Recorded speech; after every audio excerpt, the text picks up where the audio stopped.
I've hired 30 to 50 plus people in the last 5 years of business and made tons of mistakes. And I would say hiring will either make or break your business. And this is what this video is all about. Today in this video, my COO and we're going to talk about the best practices of hiring and scaling your team. What should be done internal? What should be external? What should be the right sequencing from hiring an appointment setter all the way to hiring full-time coaches to help you with that delivery. Because if you do not get this right, this could be the difference between you having a thriving, scalable, profitable business or you having a business that generates $1 million of sales, but generates hundreds of thousands of dollars of losses a year. And that is a true story of somebody I spoke to 2 weeks ago that had to close down their business because they did the sequencing the wrong way. So enjoy this conversation with my COO, Salome Rojas, who started as a VA 5 years ago and is now in charge of operations and hiring for the business. If we have not yet met, my name is Daniel Watera. I'm the founder of Opni. I've been a career coach for over 10 years and I make business advice videos for career coaches because I've been in your shoes and have been able to scale my career coaching business to over $100,000 a month.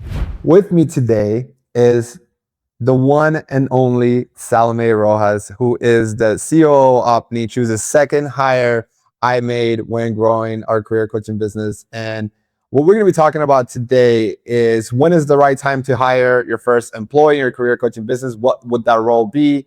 How do you grow and scale the team? What are the different hiring and outsourcing things that you could do? And very operational and tactical, because that's what Salo's subject matter expert is. Just to give you a little context, throw some flowers at Salo. When we started working together over 5 years ago, Salo came in with a idea of wanting to just work here with me for about a couple of months and just kind of serve more of as a virtual assistant type of role.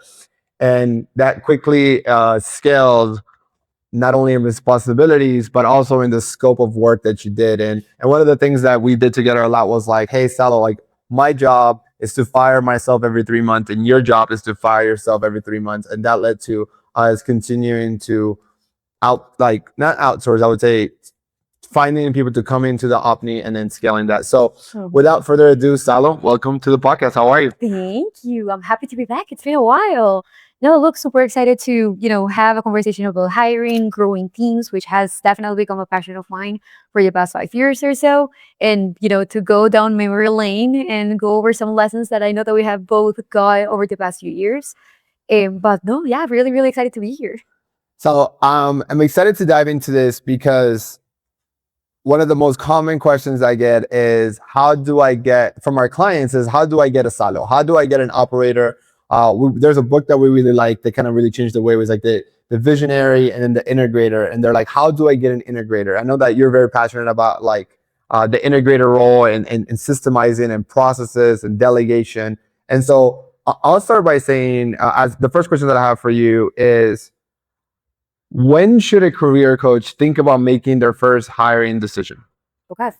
That's a really good question. I feel like before I answer that, let me share some thoughts on what an integrator even is for the ones that are not maybe familiar with that concept. This comes from a book called Traction. It really changed the way that we, looked at the business, because only then it actually became a business instead of it just being like a project, right? Or like something that was just between Daniel and I, but actually became a process that we could actually repeat with several people that were coming into the team. So my role as the integrator was basically to own the day-to-day, was to own the operations, was to own what we had already built instead of focusing on the future. That was where the visionary came in. A lot of our clients also ask that same question to me, right? I want to think about the strategy. I want to think about the vision. I want to think about the future. How do I find someone that is able to take care of what I have built? And that is no easy task, right? Because there are a few things that you need to take into account. One is, why do you actually need to hire? Do you need to hire or do you want to hire? Do you have enough work to delegate out to this person? And do you have the ability to trust them to then be able to own a process on their own without you having to be on top of them micromanaging their day-to-day? No one that you hire is going to do the exact same job the way that you were doing it before. So you also need to have that level of business maturity to then be able to trust and let go of the process that you built out yourself. So I would say, like, that's the first thing. Understand why you're hiring. Do you have enough work for them to do? And do you have the maturity to let them own a project without you having to, be in the middle of it all the time? That, I would say, is the first thing that you need to ask yourself. But then after that, it's like, who are you actually hiring? Are you hiring an integrator? Are you hiring a VA? Because words have power. And ultimately, how you think about that first hiring decision is going to impact the potential that this person is going to have once they start working with you. Yeah. And I would say try to identify how this hire is going to buy back your time. And there's like a really a book that I love is by Dan Martell's like Buy Back Your Time.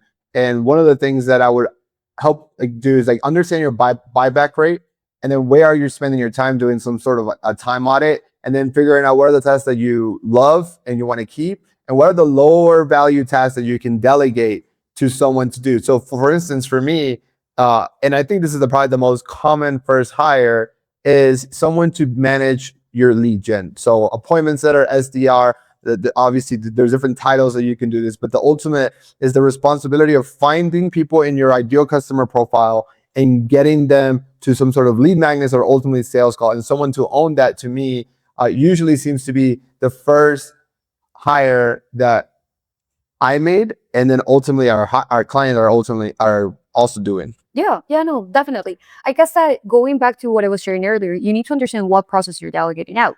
And legion and appointment setting is one of the most crucial things that need to be done for your business.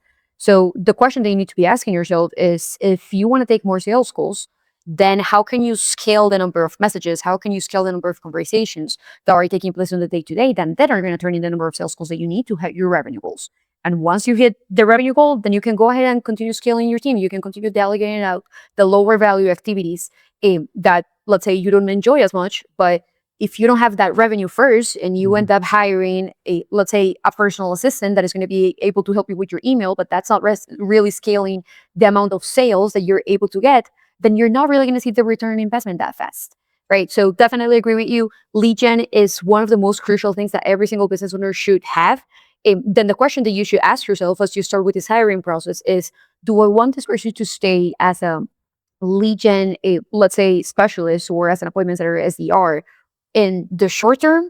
Do I see the potential of them becoming something else? Because that was part of what happened to us, right? It was more like, let me do this job really good first. Let me build out the process. Then I'm going to hire someone else, delegate that process out, so then I can go and continue working on the different areas of the business that we need. But that ultimately relies on the person that you're able to find.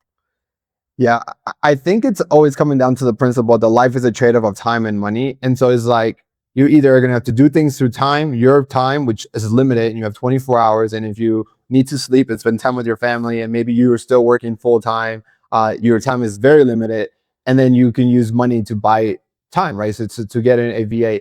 I think one important thing to know is, and it's a really important question when you're like, okay, I need to delegate this task out. Example being appointment setting is, do I do this and hire someone just to work directly with me, where you then now have to own the responsibility of training them and doing all that? Or do you then hire a third party agency to do that, right? Because I think like if you're solving to saying, hey, I want to delegate lead gen, you can hire a VA, train them yourself, right? Or you can go work with an agency that will say, hey, I'll find the VA, I train them, they're my employee, but you have less control. I think both of them have pros and cons. How do you think about making that decision, and what advice do you have for a career coach that might be listening to this and it's in the verge of, I know I need to outsource lead gen, but don't know what route to take? That's a hard question, because like I don't think that we have even like figured it out ourselves. Like that's a question that we continue going back and forth on, because the same conversation happens every time that you need to hire either a vendor or, solve the solution in-house by hiring another employee. Right. So for your first hire, I would say that the first thing that you need to take into account is, how urgent do you need to solve this problem by, right? Because definitely if speed is the most critical thing that you have right now, then you're better off going to an agency that can solve the problem right away for you. And how much time do you have to actually invest on the person that you're going to hire? If you have more time and you're looking to build a long-term partnership with your first hire, then I would recommend going the in-house route. Because if you don't have the time, then it's ultimately going to be a lose-lose, right? Like you're not going to have enough time to develop, invest, give them feedback, make sure that they continue, getting better and better at their job every day. And that person is also going to end up being frustrated because they're not getting enough from you, right? So if they're also not growing, they're also not learning, right? So I would say, if you have the time, hire in-house, figure it out yourself, build a relationship, build a process together as you go. If you don't have the time and you need to go fast, then you're better off finding an agency that will take care of it for you. But I'm not sure if you disagree. No, I think I agree. And I don't know that there is a right answer that you should always hire and do it all internally, or the right answer is hire an agency. I think it depends on the factor of, have you solved this problem before? So like, do you already know how to bring in somebody brand new and train them in the appointment setting role? Or is this something that you want to hire an agency to do because they have expertise in the appointment setting role itself, right? The second is, do you have time to train them? Because you're like, hey, it's like this like tricky part of like, I need to hire someone to do appointment setting, but because I don't have enough time to do it, you can't just think that you're going to go hire someone in week one. They're going to be doing the same amount of leads than you're doing and having the same conversion rate and generating the same number of sales calls. Like, it's going to be you spending probably at least 2 to 3 weeks ramping them up before you could do that and not skipping. So like, I think there's a framework that we use is like the 4 Ds of delegation. It's like, I'll do the job, they'll watch you do it, then we do together. So before that, like when I do the job and they watch, I'm essentially doing the job 90+% of the time. And then the new hire is doing 10% of the time. And then we do together is I do 50%, they do 50%. Like I'll do one lead, they do one lead. I do one lead, they do one lead. Yep. And then as they do, you watch, where they're doing it and you're watching it, but they're doing probably 90+% of the work, but you're actively watching. And then as you build the capability, then it goes into they do, and then you check, which is now more about the quality control, where they're doing 99% of the work and you do 1%. And obviously the easier task it is that you can go through those 4 Ds in 2 days, right? Like checking someone's email, you can probably do that in 1 hour, right? But the harder the task is, for example, ramping up a new salesperson, if they have no sales experience, that could take 3 months, right? But if they already have experience selling a high ticket career coaching offer, that's still going to take about 2 weeks. So the ramp up period might change, right? And on it, any thoughts? Yeah, no, 100%. You bring up something that's really important, is understanding who the person that you hire is. Mm-hmm. What are the capabilities that they're bringing to the team? What are the things that they'll need to learn that maybe another person that you have trained before didn't have to go through that process? Because I wouldn't say that training is something that it's always going to be the same process with every single hire. Like you need to have built-in adaptability to then work with the strengths of the person that you have just brought into the team, instead of just trying to put them into this mold. This is how it's done, because you're basically setting them up for failure. So really understand who is it that you brought in, what do they know about the process that you're about to delegate, and then execute the 4 Ds of delegation. You might think that if they have a lot of experience, then you won't have to go through that process, but we have found time and time again that that's not necessarily true. Even if you speed it up, even if you're able to complete the whole 4 Ds in a few days or even a week, then that's better than trying to skip something because you assume that because of their previous experience, then they have already acquired that skill. So yeah, it's all about understanding who you're working with, the capabilities that they bring, the strengths that they have, and how are you going to help them get to know the task that now you're hoping to delegate out. So I want us to pivot this conversation to a couple of things. One, I want us to dive into, let's say we made the decision of hiring someone new. What are the things that we need to do before we even post a job? What do we do during the interview process? What should we look for? Red flags, green flags. And then you kind of talked a little bit about the onboarding, but maybe we dive into a little bit deeper about that. Yeah. Okay. So let's talk about the before. Like, how do we even make the decision of hiring someone? I feel like there are 2 types of hires. You could either be really proactive about it because it's a role that you hire on based on, the scale of your team, right? Mm-hmm. So let's say that if you get more clients and you need more help with client success, so it makes sense to hire another CSM, a client success manager. Or let's say that if you have a lot of sales calls and you need another closer, then you go and you hire another closer. But it's a process that you know pretty much how it will turn out, right? Because you have done it a few times already. So you could either do a proactive hire. So it's like the numbers are showing you that, over the next few weeks, the next few months, you're going to need another person that is executing the same role. So that could be one aspect of it. But we also know that sometimes we have to do reactive hires, right? Like a change in the process, a change in the team, someone decides to leave, right? Or like just the way they fundamentally do the process changes, and that forces you to go and look for someone. So I would say that that's the first thing that you need to know. Are you hiring proactively for a role that you have already hired for in the past? Or is it more reactive? For the 2 of them, something that I want you all to take into account is how many hours of work do you actually have?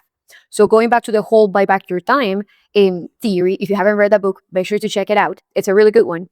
But you need to make sure that this person actually has enough to justify the investment of your business, of hiring someone full-time or part-time or whatever that is, right? Because if you think that you may need something, but that project can be executed within, let's say, 5 hours a week, then it doesn't make sense for you to go ahead and hire a full-time person, go through the whole recruiting cycle, which is an investment at the end of the day, both in time and resources, right? To then not be able to actually see the return on investment of the person that you're hiring. So make sure that you understand how many hours of work do they have. Build a job description, not a job description ideally built out by ChatGPT, right? We don't want AI yet involved into this. Try to explain it in real simple terms, right? How would you explain the day-to-day out to someone else? What do you expect out of this person? How do they either save your company money or make your company money? Try to make it really clear so then you're not going to be disappointed at the end of the recruiting process.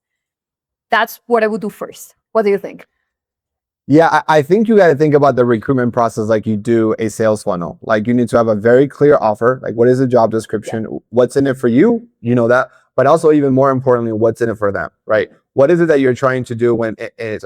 Also understand both the type of personality traits. Like for us is understanding the core values as a company. Like what is our core values? Like we always want to dream big and execute smart. We want to have a grit mentality and we want to be relentlessly people focused. We want to make sure we are hiring culturally as well, not just capability wise. And also, what are the minimum requirements or qualifications for this role? And then from there, build the job description or the offer that we want to do. And then from the next step, then it's to your point, like we then want to go and start finding applications. So post on LinkedIn, Indeed, Monster. You can start trying to get people that you know to post this for you. Or if you have career coaches in your network that have VAs, they can ask them for their friends referrals, or you can go to a company like Grit that like you pay them like a staffing fee, and they'll find you and guarantee you a really good hire that will stick with you for at least 6 months, right? So there's agencies that can do that too. Let's talk a little bit more about that because I feel like that's a question that I continue to get time and time again. Like, where do I actually find a team member? Yeah. I understand that as a career coach that might be just starting out, you don't have the budget to, let's say, go and hire someone that has a lot of experience that is located in the same city as you are. So that tends to be a constraint that I hear time and time again. The good thing is that that shouldn't be the reason why you can't scale out your business. You just need to go about it in a different way. You might not be able to, let's say, hire one of your friends to come and do this for you, but you can definitely afford to hire someone abroad, probably, that it's going to treat your business as their own. But all of it depends on how are you thinking about that person that you want to bring in, what type of capabilities and attitudes and overall values are you hoping this person to have. So then whenever you actually bring them on and you start working together, then you have a value match. You know how to work together. You know how to continue moving forward. So I would say that right now, LinkedIn, it's probably the most efficient way for a lot of coaches to go out and post their role. You can definitely go and filter by the location in which you're hiring. I would suggest that you look for someone that is located in the same time zone as you are. I know that, you could get different rates all around different countries depending on what you're looking for. But something that I've seen can, increase the likelihood of success is having someone that is located in the same time zone. Post it on LinkedIn or go through an agency. That's definitely going to save you a lot of work in overall back and forth with any candidates. But yeah, it's more about understanding what's your budget, right? Yep. What do you need them to do? And what's ultimately the potential that you want this person to have? And then you go through the whole recruiting process, right? Yep. Which can look a little bit different depending on the role that you're hiring for, right? We try to include a few rounds of interviews. Of course, our team is a lot better than it was when we first started. I remember my interview was with who did I have a first interview with? The guy that introduced the two of us. I only talked to him once. Sarim. Shout out to you if you're watching this. And then a second interview with you, and I started with you the next day, right? So it's not like you have to have a super complicated interviewing process if you have found someone that you find a value match, right? And that you see based on their experience that they're going to be able to do the work. But of course, the more high up the role is, the bigger that your company gets, then you start adding a few more filters into the process. And look, here's what I would say is like most of the times that we're working with clients, they are coming in with 20, 30, 40 years of corporate experience. They've done hiring in a Fortune 1000 scope, right? And they have a recruiter and an HR team, and they're maybe even the hiring manager, or they were the recruiter. And you have to remember that unfortunately, or fortunately, how it's done in big companies is very difficult. Interviewing someone that has 10 years of experience and a 4-year degree in America, and then you're interviewing a VA in a different country. And so like, I think that's a really good understanding of like the expectations that you have from hiring someone making 6 figures in your corporate environment is very different than somebody that you're bringing in to hire that you're going to pay them $1,000 to $2,000 a month, right? And so understand that, right? Also, what is it that they're going to do? To me, especially earlier on, I would hire more for the character, the motivation, the drive. Are they coachable? Is this someone that you can see that you can work with and have a good working relationship with? Because you could build the capabilities, especially if you're being proactive about this. Obviously, this becomes very different if you're reactive and you're hiring because you need to solve a problem, and then so try to avoid that as much as possible. But also, I also think like if you it's not a bad idea to work with an agency to hire your first person. Like I did that with Serene. That's kind of how I found Salo. Like we built in that capability in house, and the only after Salo we then hire everybody else ourselves. So I would say there's no right or wrong, especially like if you have a lot of experience hiring and recruiting, and this is your bread and butter, then you know this. Like I think you would know this better than us. But is there any biggest, like, we've helped, I think at this point, we probably hire anywhere between 30 to 50 people, either for ourselves or our clients or even our portfolio companies. What would be some of the biggest mistakes that you see either we've made or our clients have made hiring their first VA that we can share that people can avoid? Loaded question. One, I would say, and that's why I'm making such a big deal of it, but it's not having clarity over what you expect. If you don't know your expectation, then it's impossible, regardless of how talented the individual is, to actually match that expectation. So that's a mistake that we have made before, right? Like we didn't really know what we were hiring for. And I know that has happened to our team too, right? If you don't really know what you want this person to do, you don't know what's the ROI that you're hoping to get, and then you get frustrated 2-3 months after they're part of the team that they are not really pulling in their work, then that's probably more of your fault than it is theirs, right?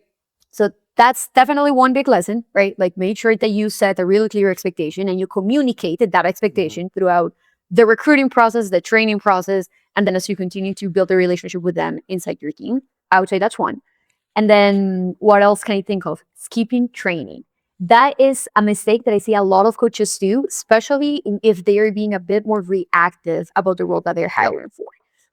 I know that you're busy. I know that the reason why you need to hire someone to delegate a task is because you need your time back, and that's totally fine.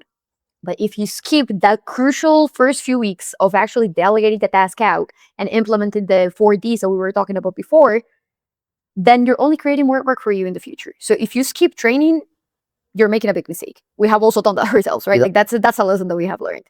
And then I would say thinking that training stops at the first month of this new hire.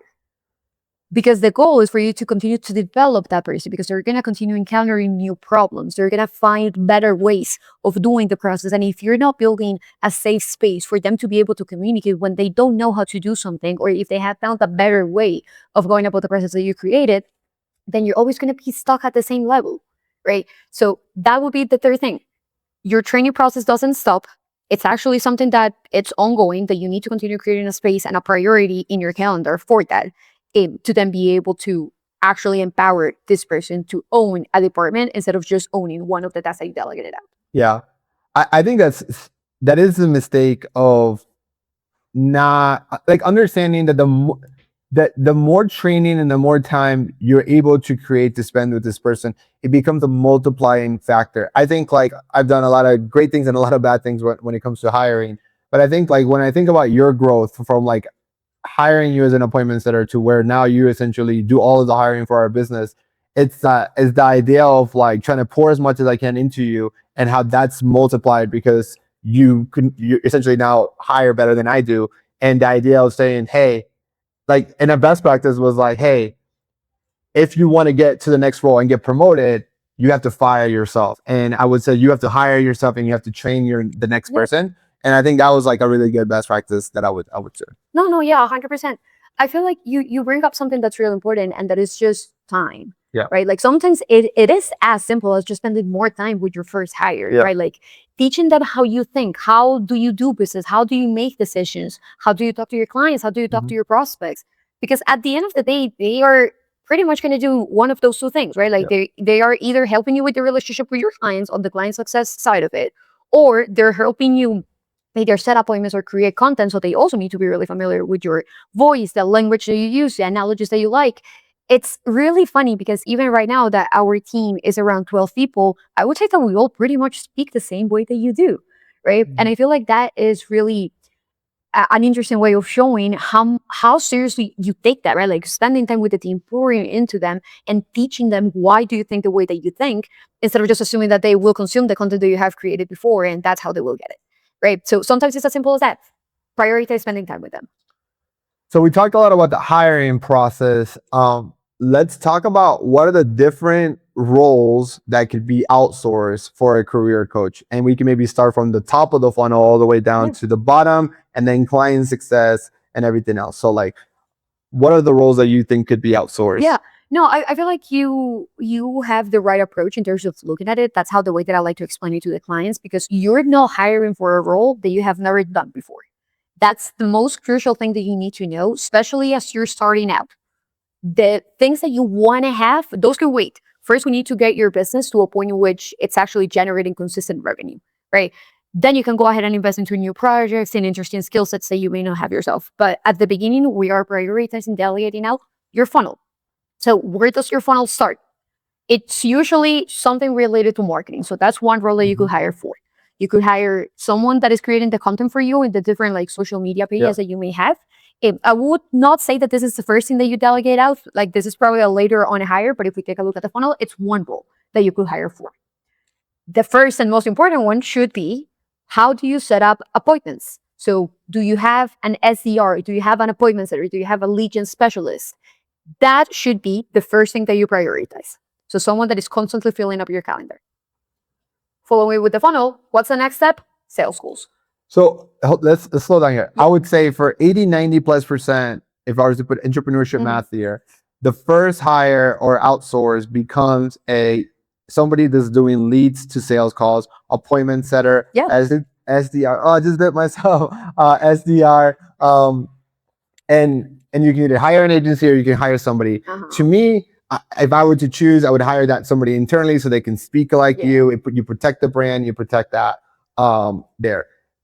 You then move to sales, but I would actually say here's where the second potential hire, if you hate writing content, is now that you have an appointment setter that's generating you more sales calls, and this should, like if you're doing this all yourself, you should get to a point where you're doing 2 to 4 clients a month at a high ticket sale. So that would be, the appointment setter will then pay for itself because it's able to get you more revenue. Now you have a little bit more money to reinvest into your business. And if you hate creating content and you don't like content, it takes you over a day, over 8 hours a week to write 5 LinkedIn posts, I would then say delegate, hire a ghostwriter. I do not think this needs to be a full-time hire right now. I think this, for appointments that are internal hire, I would say ghostwriting, somebody to write your LinkedIn content. I think that's probably better off to somebody with a higher skill set of a proven way of writing content for career coaches. Again, shout out, I would recommend Miguel from Grit and put him out there, right?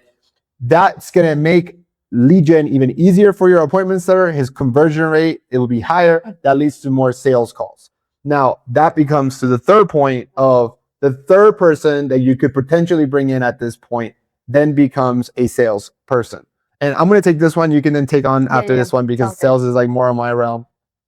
What we found is the good thing about sales is that if you have a really good offer and you're converting yourself already 20, 30%, and you can get more than 20 sales calls a week. I think that the really sweet spot is minimum 15 sales calls a week or more. You now are able to bring in a high ticket closer at commission only. So there's tons of high ticket communities. The one that we've found really good, finding good talent, is the She Sells community. And these people are contractors. They're kind of trained already on high ticket sales. You just got to train them on your offer, and you could just pay them commission. So it's 10% is the going rate on that. I will tell you, mistake that I've seen clients make or people that come, like that we've worked with, is they hire up salespeople from different countries and they pay them a base, and that just generally has not worked out. We have not seen that successfully worked out. I think if you're selling to people in North America or Europe, hiring someone that's native to that language and has that executive presence that matches your ideal customer profile is worth the 10% commission that you should do. If you don't have 10 to 15 sales calls a week yet, like the appointment setting hasn't hit the stride, then it is probably better for you to take those calls yourself until you could do that. Now, let's say whether you're taking the sales calls yourself or you hire a high ticket closer, right, to do the sales for you, which in a deal world that it works really well. Your next bottleneck becomes that you don't have enough time for delivery, and this is where I will let you take over on what's the first hire and things you can do. So this is where things start to get interesting, because client success is something that is deeply personal to the way that you end up developing your offer. For most coaches, that might look like a client success manager, a CSM. What does a CSM do? Whatever you want them to do, right? Like, it's based on the job description that you create. But it might look like coordinating your relationship with your clients, the appointments, the events, the community, more of the admin side of client success that ends up being pretty time consuming the more clients that you get. So I wouldn't say that you're going to delegate out all of your one-on-one coaching, if that's the way that you're doing it right now, to, someone that you hire to do client success. But the main thing that you're going to be able to delegate, it's actually that back and forth, answering questions, pointing them out to the right resource, following up with them, holding them accountable, updating the calendar, thinking about new events, updating new resources. All of those are things that if you have someone whose number one priority is owning your client success department, then you're going to be able to just focus on one-on-one coaching. And that's how you're going to be able to increase basically your spots available and the capacity that you have of working with more clients at a time. Then, now that we're talking, of course, about client success. Before we go there, like a good analogy that we use a lot when communicating to our clients on the power of a client like success manager is I want you to think of yourself as the doctor, right? And think about when you go to your yearly checkup with the doctor's office, right? And what happens? So you walk into the doctor's office, and does the doctor open the door and greet you? No, there's probably some sort of an administrative receptionist that welcomes you in, checks where you are in the calendar, make sure that they have your right insurance information, that they have the address, that they have your pharmacy, just in case that there needs to be prescriptions that needs to be sent over. And then they'll have you wait and somebody calls you in. What happens next? Does the doctor come in and say, hey, Daniel, we're ready to see you now? No, it's usually a nurse practitioner, a technician, but it's not the doctor, right? And then what does the nurse do in that scenario? They're the ones who check, they put you on the scale, they check your viral, they do the things that the nurse can do. And then they put you in a little room. And if you remember, probably if you go to an office that looks like mine, I've gone to, probably looks the same. A primary doctor office has probably like anywhere between like 3 to 10 different rooms. And that's because that's how many visits a doctor can do in 1 hour, right? And so what happens is the doctor then comes into your room and only does what the doctor can do, right? He does the things that he went to medical school for, and he's able to prescribe the medicine that he's able to prescribe. He's able to ask the question that the doctor can do because of his years of experience can do. But 80-90% of the interaction, even after the doctor leaves, you go and check out back to the receptionist and you pay your bill, you don't do it with the doctor, and then the prescription is sent to your pharmacy. All of that allows the doctor to see 5 to 10 patients in 1 hour. And all of that work, the admin work and the nurse's job, can be done by the client success manager. So to me, that's what happens. Like before hiring another doctor or bringing in another career coach or bringing in a partner or bringing in a recruiter that needs to make $100,000, I think that there is a place for you to maximize and leverage client success delivery on the 80% that's the same for every single one of your clients. And that's why when we build the hybrid programs that we do within Opni operating system, we design them in mind so that a career coach like yourself can actually work with 3 to 4 times more clients without first bringing in other doctors. And so that's the role to us of what the client success manager will do. And again, they don't need to have 10, 20 years of experience in corporate to do a lot of this work. Yeah, definitely. But again, you bring up something that's really important, and is that at the end of the day, it's a repeatable process, right? Mm-hmm. So then that's where you need to make sure that you're always thinking about processes and how can you make it repeatable for Mhm. all of the clients that you're going to continue serving. Right. I'm not saying that you have to build out your processes, those processes yourself, right? But it's definitely one of the skill set that you need to look for in a client success manager if you end up deciding to hire one, right? Like someone that is able to document what this whole process looks like from onboarding to a success call once they actually get the transformation that they were looking for, so you can actually ensure that this is repeatable, that every single Yeah. one of your clients is going through that same exact mechanism, because it basically guarantees results, it guarantees success.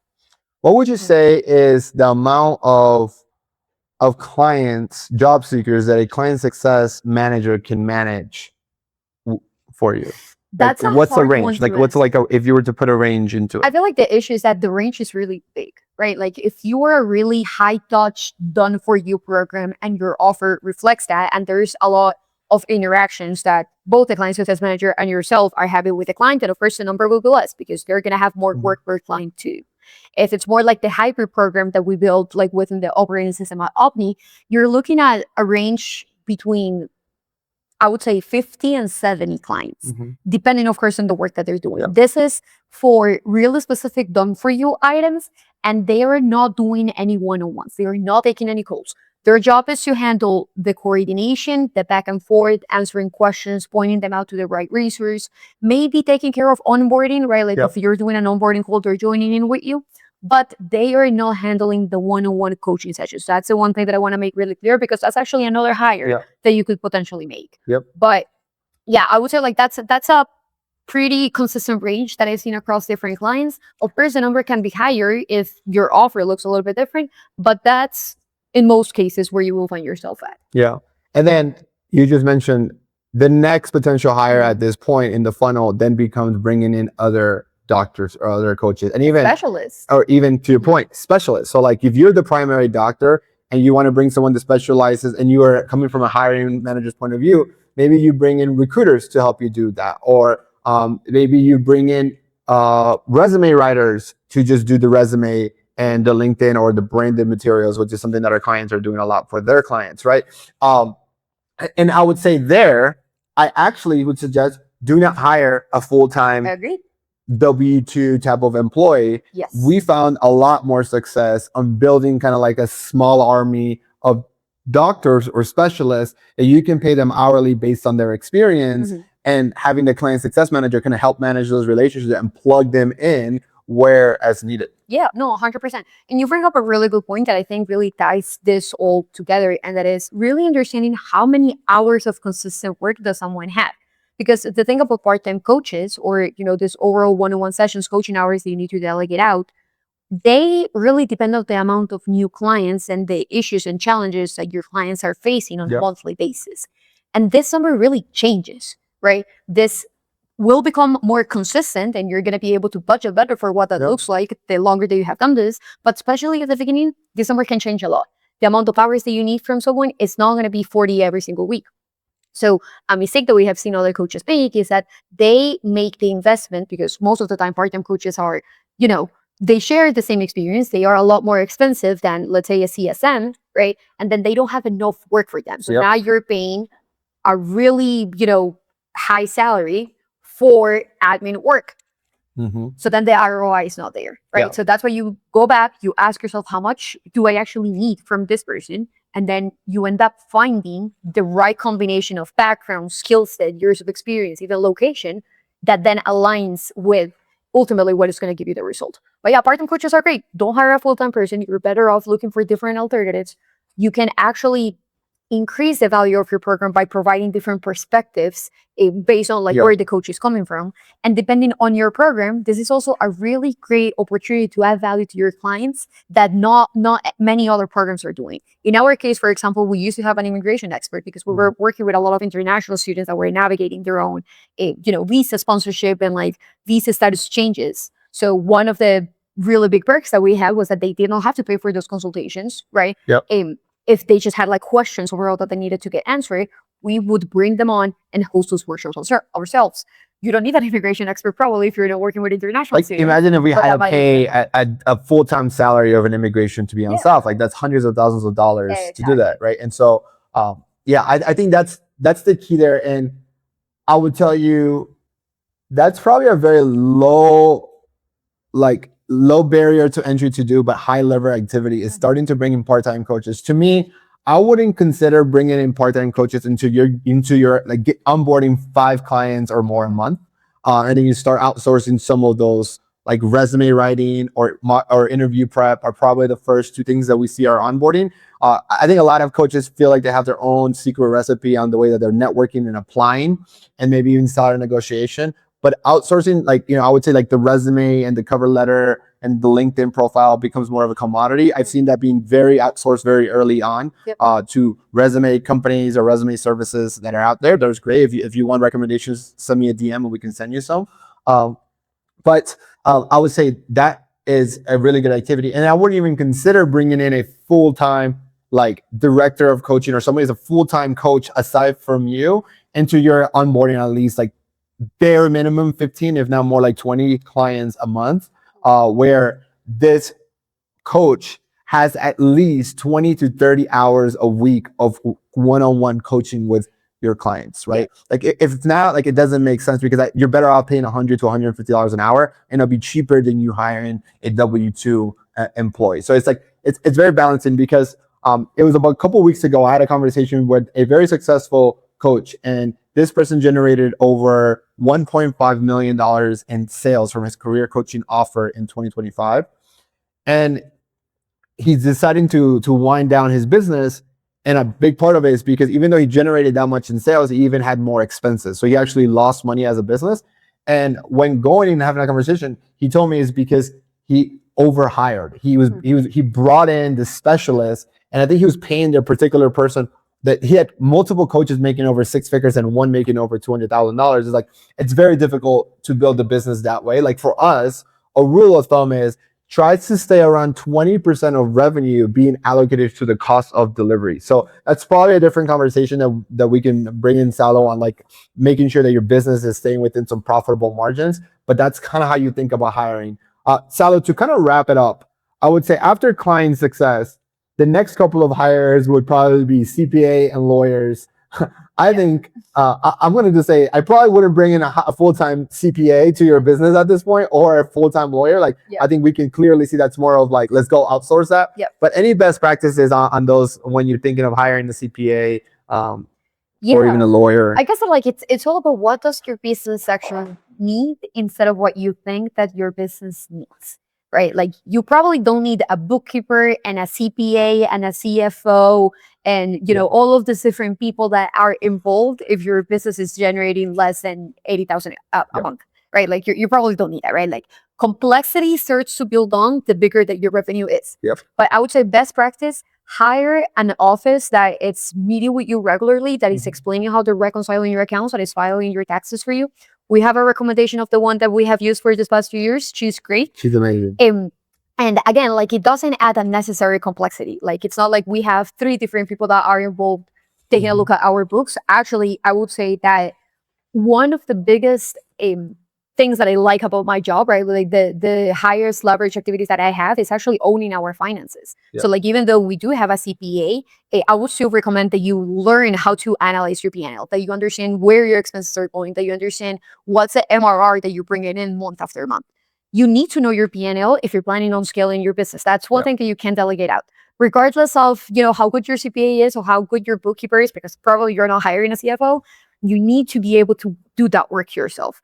So that's a suggestion. Make sure that you hire a CPA so they can take care of like all of the filing and, you know, that part that it's definitely a lot more complex and tricky, right? Like we want to make sure that you don't get any fines, but you don't need anything else like that. Just rely on a CPA that is taking charge of your taxes.